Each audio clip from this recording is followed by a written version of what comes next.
আজকে আমি কি ভোগের জন্য বানিয়ে নিলাম চলুন আপনাদের একবার দেখিয়ে দিই। 3টে কাঁকরোল আমি আমনিয়া করে নিয়েছি। ঘাটকোল কিংবা খারকোল এই পাতাগুলোকে আমি কুচো করে আমনিয়া করে নিলাম। এরপরে জলে ধুয়ে নিলাম। কড়াইতে তেল গরম করে দিয়ে দিলাম সেদ্ধ করে রাখা কাঁঠালের বীজ।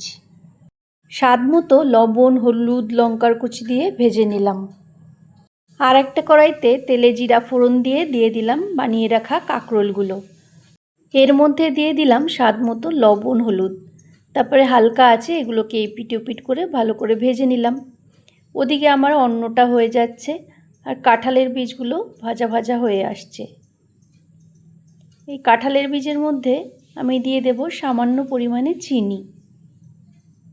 এগুলো হতে হতে আমি ঘাটকোলের পাতাটা বেটে নিলাম।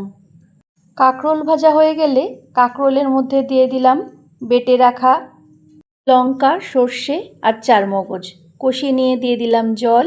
এরপরে দিয়ে দিলাম স্বাদ মতো লবণ, দিয়ে দিলাম চিড়ে রাখা কয়েকটা কাঁচা লঙ্কা। এবারে একটু জাল করে নেব। কড়াইতে তেল গরম করে দিয়ে দিলাম কালো জিরা ফোড়ন। তার মধ্যে দিয়ে দিলাম বেটে রাখা খারকোল বা ঘাটকোলের পাতাগুলো। পাতা বাটার সময়েই আমি দিয়ে রেখেছিলাম 4টে কাঁচা লঙ্কা আর লবণ। আবারও একটু কাঁচা সর্ষের তেল দিয়ে নেড়ে চেড়ে নিলাম। এবারে ভোগ দেওয়া হয়ে গেছে, আপনারা ভোগ দর্শন করে নিন। জয় জয় শ্রী রাধা মাধব।